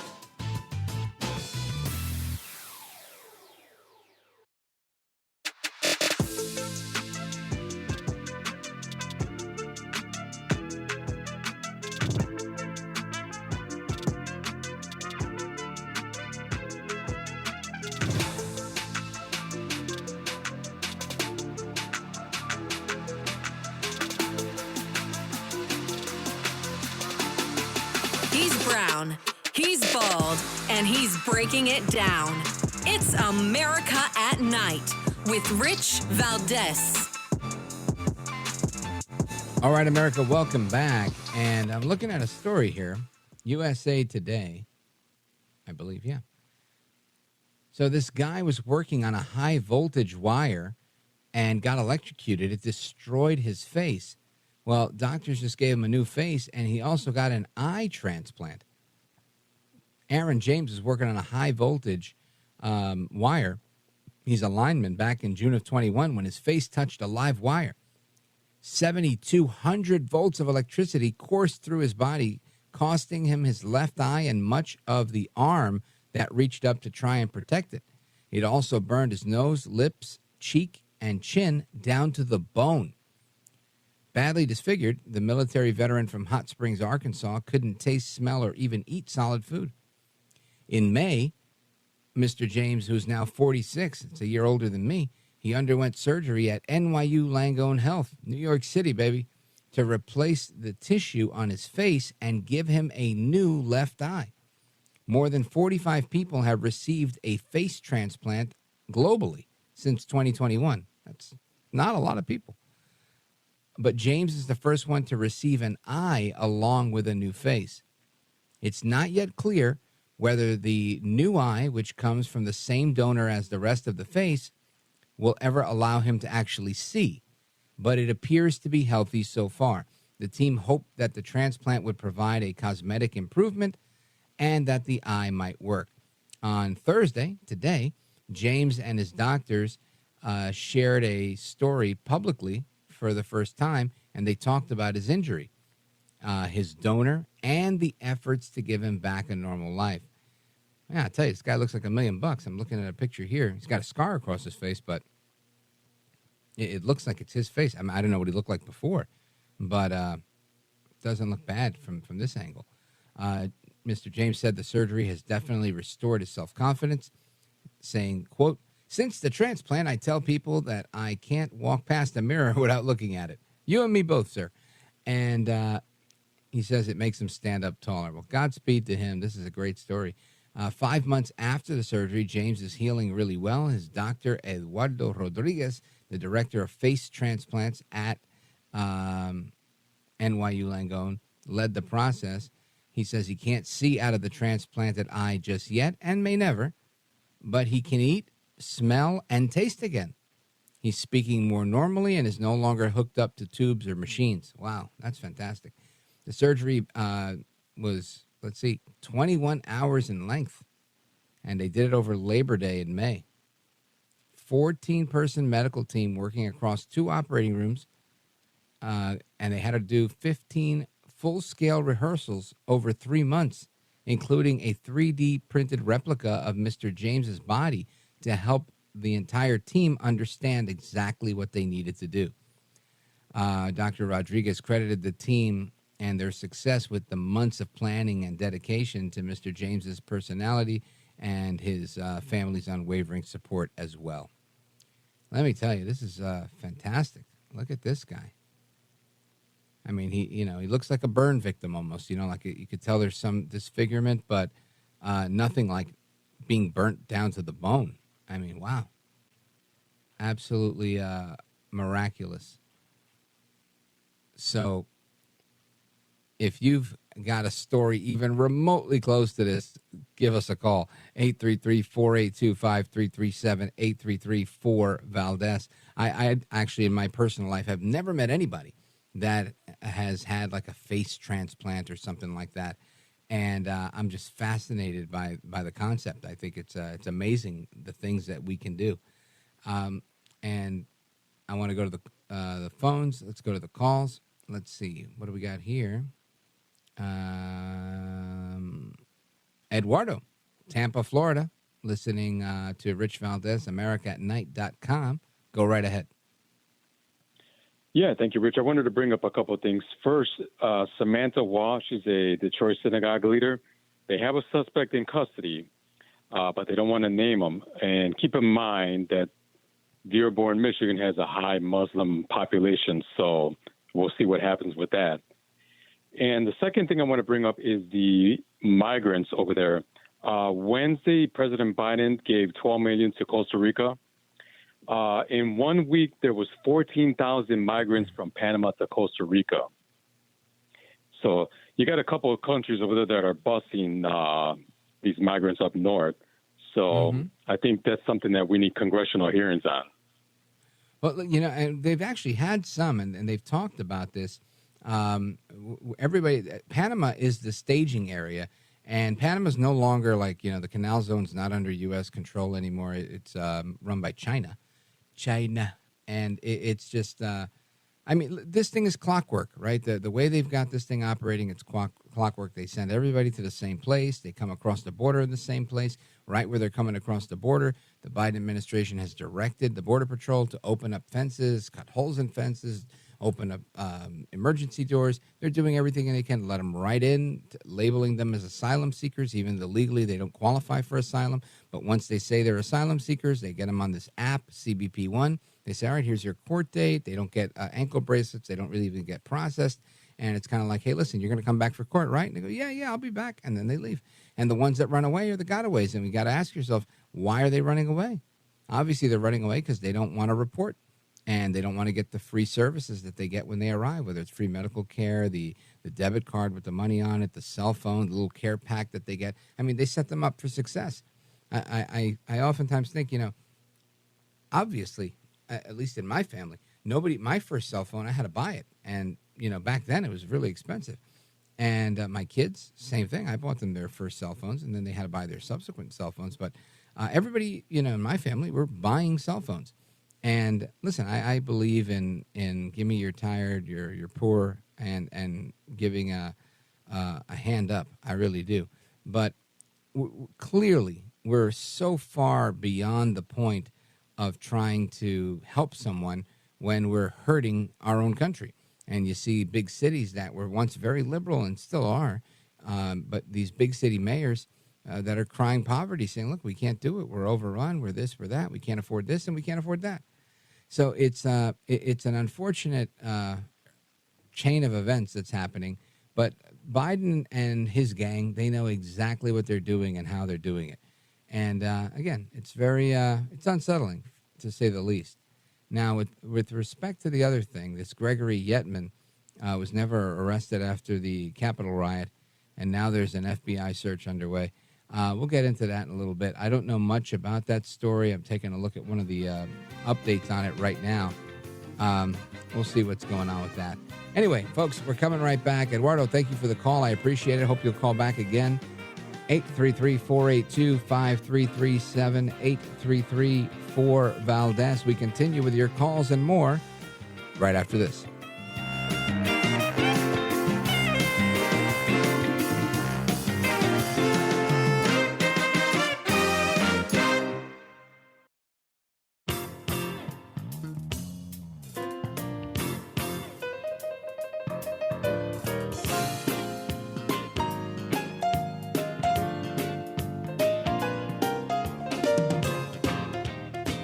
America at Night with Rich Valdez. All right, America, welcome back. And we're continue with your calls this evening. Lots of discussion on lots of different topics. Kim, Shields, Michigan, listening on KDKA Online. Go right ahead. Hi, Rich. Hey. I'm calling, and it's a good show tonight. And thank you. I'm calling in about Gregory Yetman from New Jersey. This man was in the military. He was a sergeant in active duty military. Then he was a captain in the National Guard. He was at January 6th. And what he apparently did is he picked up a can of mace or bear spray that somebody dropped on the ground, and they say he sprayed it towards police and probably other people, regular people. And that's why he's on the FBI's most wanted list?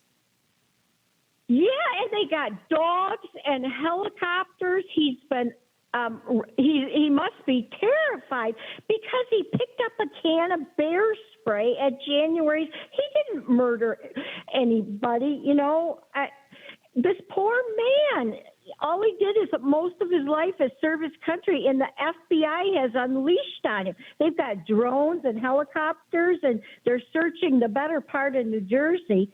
And can I say something else? Sure. Okay. About this, about CNN embedding themselves in October 7th. Over in Israel. They also embedded themselves in January 6th. A young guy who was a BLM guy, I think he was from Utah, his name was John something. He was standing next to Ashley Babbitt, and he had a young female journalist, I believe from CNN, but I'm not sure, tagging along with him. So a lot of these journalists know about this stuff ahead of time. What do you think? Yeah, of course. They're all tipped off. I don't know if you remember when we had Roger Stone on here talking about the raid on him. And he said the first thing he saw was CNN. So the FBI saw CNN. It seems, when people are trying to get a story out there, they'll do anything. And look, I'm not afraid against anybody getting a scoop. Get a scoop. And I realize, again, if you're, somebody else that we've had on this program, Greg Kelly. Right, Greg Kelly's a radio guy. He's got a TV show on Newsmax. He's terrific. But he used to be a morning news guy. And for some years, he was an embedded reporter in Afghanistan. And, he'd have a helmet on and a bulletproof vest, and he was, right outside of a war zone and, giving his reports. And I tend to think, that's a part of this, right? It's a part of how this works. But when you have this one guy that's embedded and he's taking pictures with the leaders of Hamas, him and those people, I can't remember the last time a media person ever came to me and said, hey, I'm going to interview you. All right, we did the interview. And then said, hey, do you mind if I get a selfie with you?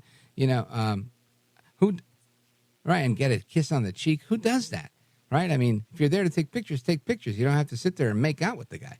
That's just crazy to me. And I think that the whole thing is just crazy. So clearly he, at least from the circumstantial evidence that I see and I hear, it seems like this guy was Hamas posing as a journalist. And that's the part that's very tricky. And I'm sure that's why CNN let him go, because who does that? That's just not how it works. Imagine you're at your wedding, right? And, it's customary to feed the wedding photographer and the rest of the people. I get that. But do you invite the photographer of your wedding into your wedding photos? No, of course not. Giving a kiss on the cheek. And again, that could be a cultural thing, and that's fine. We do that in my family. But again, we do it to family.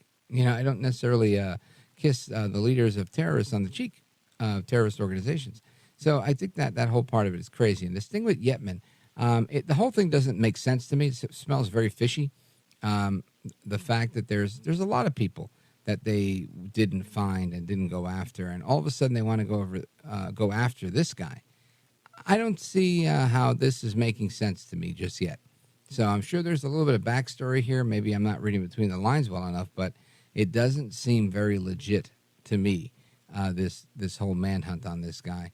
I don't know what their purpose in doing it is, but I don't take them at their word, if that makes any sense at all. Kim, thank you for the call. I appreciate it. We go to the rest of your calls and more straight ahead. 833-482-5337. 833-4-VALDEZ. This is America at Night with Rich Valdez. Call now, 833-4-VALDEZ. That's 833-482-5337. 833-4-VALDEZ. That's Valdez with an S.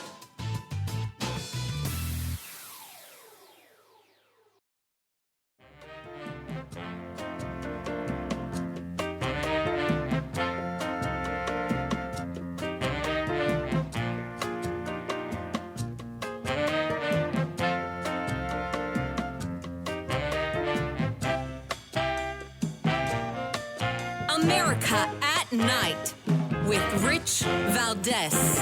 Call now, 833-4-VALDEZ. That's 833-482-5337. 833-4-VALDEZ. That's Valdez with an S. All right, America, welcome back. And something I wanted to share quickly was this this story here. Hang on, bear with me. Slow screen. 4 more attacks on U.S. troops in the Middle East since the strike on the weapons depot. Obviously, Iran is saying, F you, America, F you, Biden. They don't care. They don't care. You know why? Because we're not doing anything. Shooting their missile supply is not the same as them attacking troops. Then now you have, I don't know, more than 24 U.S. soldiers that have brain injuries. Traumatic brain injuries. That's serious stuff. TBIs are life-altering. You don't think the same. You know, I've mentioned it time and again on this program, but I watched my dad go through that in his, I don't know, I guess he was late 60s, early 70s when that happened. And it was, again, life-altering. He literally, his memory reverted to 1974, and it happened in 2007. Guess what? Guess who wasn't around in 1974? Me. He totally didn't remember me as one of his kids. So talk about life-altering. I was his favorite son. So, you know, you look at that and you say, man, that's just part of the experience. He didn't know how to tie his shoes. He had to relearn how to tie his shoes. He had to relearn how to say certain words. He had to relearn how to walk. It was a really just remarkable experience to see him heal, and it took a long time. And to think that we have so many of our troops that are now afflicted by TBI, and Biden's answer is we're going to blow up their weapons depot, obviously the weapons that they took through the back door that he left behind in Afghanistan. And to me, the whole thing is just, it's weak. It's more weakness from Biden. We have to step up. If we don't step up, how do we end up? What do we do? Right? We're going to lose. We're going to be screwed. No wonder his polling, his ratings, or his disapproval is shooting up. I mean, how could it not? Anyway, we continue with your calls. I want to go to, let's see here. Let's go to Boise, Idaho, KBOI. Check in with our buddy Paulie. What's up, my man? Oh, just kicking back, listening to your show, enjoying myself, having a good time.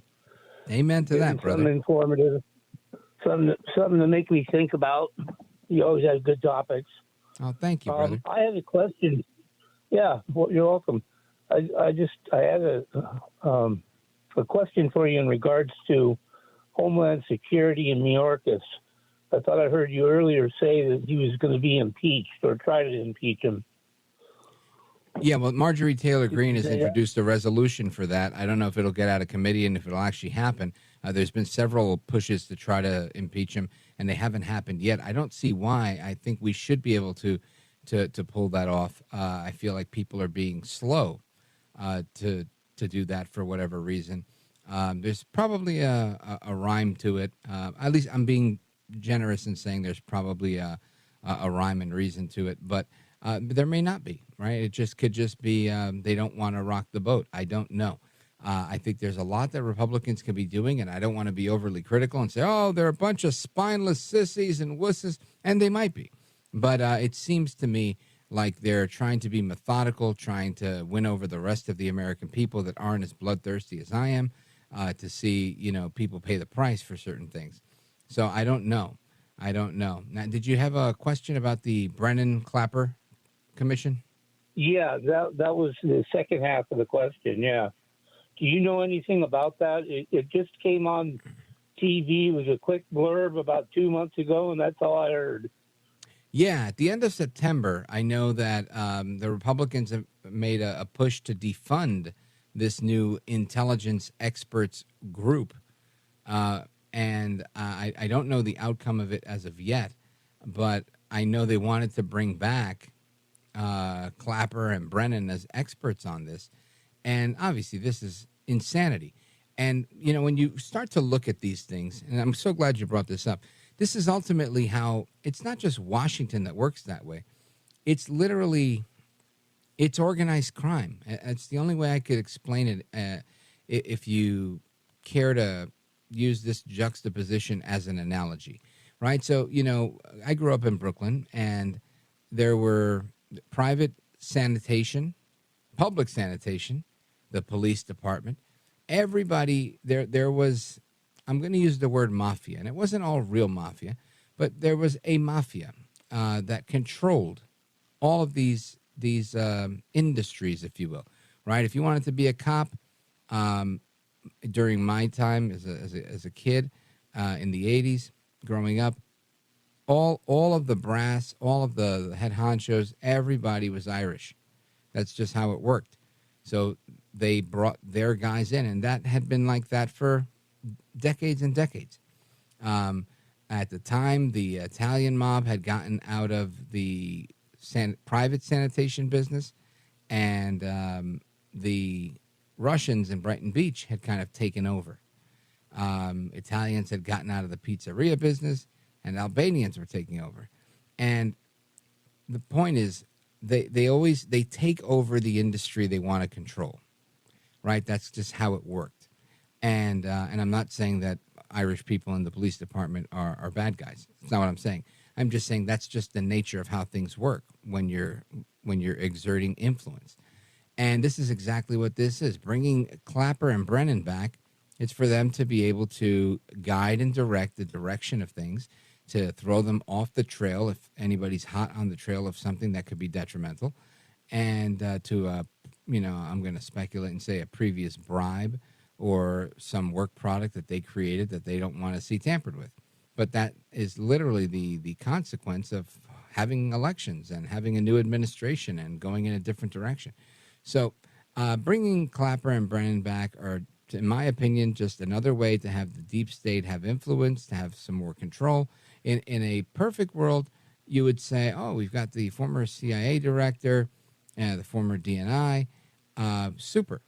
But it's not really super, right? It's really, these guys are proven to be sellouts, if you will, and they're there to continue the sabotage.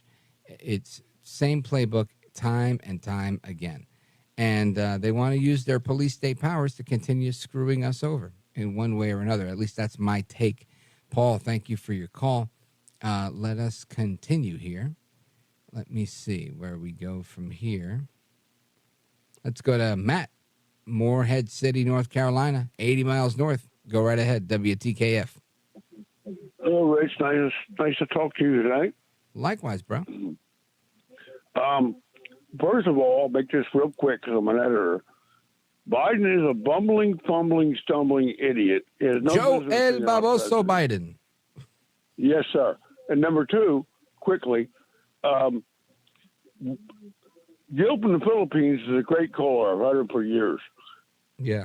And number three, my local station has no business knocking off good shows like yours, preempting them for some stupid thing they call football. No offense to football fans, but I mean, I'm vice president of a construction company. I don't care about football. No offense to anybody. Listen, brother, that's music to my ears. I've been saying that stuff for years. And let them know. You should write, call, email, let your local station know what you want to hear. Oftentimes, they just do that for revenue because, somebody's paying somewhere. And people, like football. But, yeah, I hate that. I used to be on in Philly. And I'll tell you, in Philly, every time the Phillies played or the Eagles played, always it messed up my show. Always. And I began to resent them. And I still do in a way. If I hear Phillies or the Eagles, I'm like, I'm good. And I might have otherwise liked those teams, even though I'm a New York guy. But no, I'm not messing with those guys. Why? Because they knocked me off the air 1-3 many times, all right? I had so many important things to talk about. I needed to listen to the sound of my own voice, and they interrupted that. But, Matt, yeah, I appreciate it. And, I know you had a comment about Biden's response to U.S. bases, and I agree with you. I think it's a very lame response. It's absolutely ridiculous, and it's going to hurt more Americans. You mark my words. Matt, big shout out to you and WTKF. More to come straight ahead. Don't go anywhere. This is America at Night with Rich Valdez.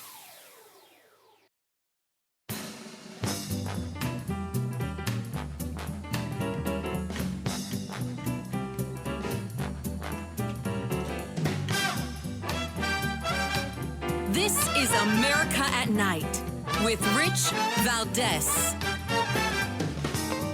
All right, America, welcome back. We wrap up with your calls right now. We're going to Kansas, then to Illinois, then to New York. Marianne, Emporia, Kansas, KVOE. Go right ahead. Yes, Emporia is the founding city of Veterans Day. We were instrumental in changing it from Armistice Day to All Veterans Day. All week long, we have activities for veterans, big parade. In our Emporium, in the main street, we have banners. You can buy a banner and hang a picture of your service man or woman, and they're all down our main street. We have a big parade on Saturday and various other activities. And one of our local high schools has just returned from an honor flight of taking veterans up to Washington, D.C. Wow, that's really cool because, I think there's not enough civic engagement with young people. So it's great that the high school is getting involved and dedicating that effort. And I just wanted to let you know, Marianne, and everybody that's listening, that we're dedicating our show tomorrow to veterans because, I think they should get more than a day. And obviously on this program, we do a lot more than 1 day per year.